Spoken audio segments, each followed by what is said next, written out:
the Carolina First Arena where Jason Mraz is about to perform in just a couple hours. Student Life put this on for you guys. I came out here to see what your reactions were. Let's see what you have to say. Well, there you have it, guys. Thanks to you, tonight was a great success. Hopefully, Student Life will give us more opportunities in the future, just like this one. For CTV News, I'm Kristyn Robertson. Hi, I'm Kristyn Robertson for CFC Scene. The Battery is one of the most well-known places to visit in Charleston and also happens to be one of those gorgeous spots that you can't miss out on. Our CFC cameras went out to show you a little taste of Charleston. Come support your local designers at Rachel Gordon's Holiday Shop One Love event this Saturday. For CFC Scene, I'm Kristyn Robertson. Dr. Lee Moskowitz joined the College of Charleston in 2008. She's admired by both faculty and by her students. Let's take a closer look now at Moskowitz's achievements and her goals.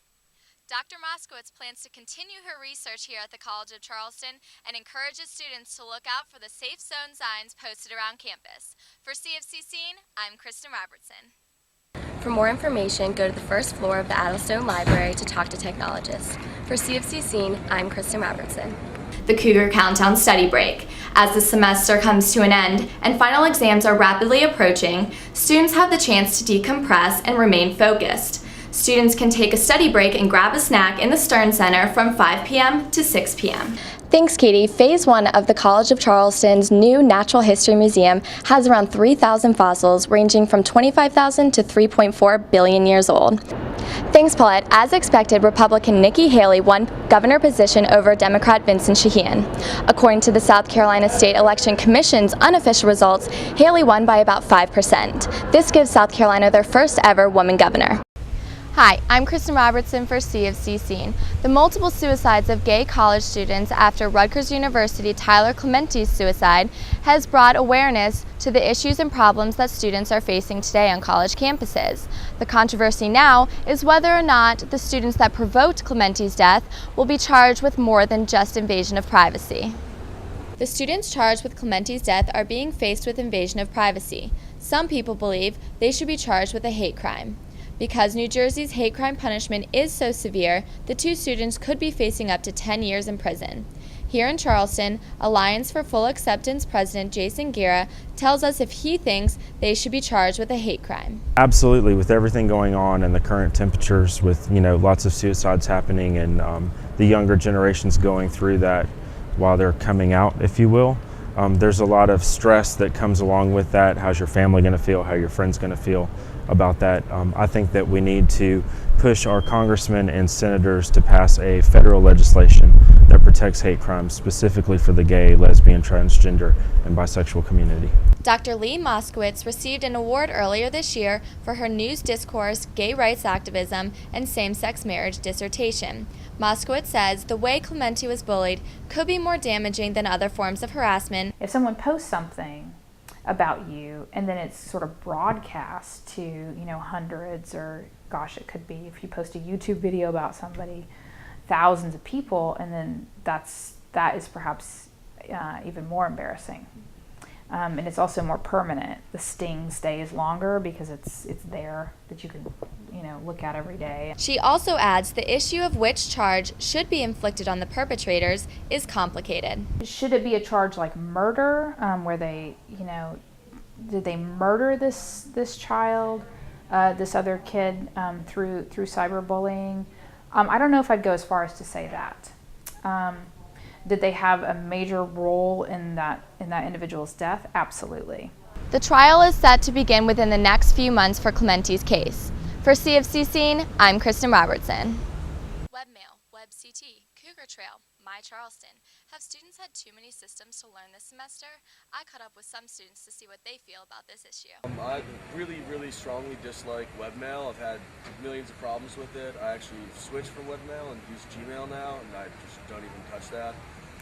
I was abroad when everybody switched to My Charleston, so I had a really difficult time getting a whole grasp of that, and I had a terrible time signing up for classes, so far I'd rate it probably a D. It's okay. It's kind of glitchy sometimes, but well, I can't really speak of the Oaks, but I'm sure it's going to be better. I at first didn't like My Charleston, but now I'm getting used to it, and I've realized it is easier to sign up for classes. So yeah, I'm glad they made it. Just took a little getting used to it.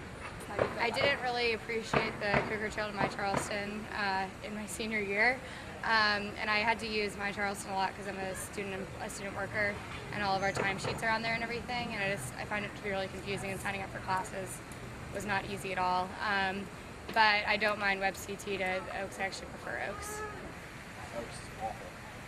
Why do you say that? I really am just not a big fan of technology in general, but webmail is slow. We should definitely start using Gmail.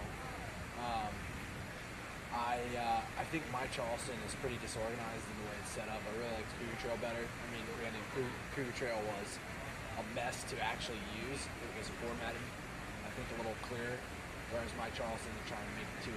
I don't want to see a webcam in the system. I don't care. I just want to find my classes. That's what I care about.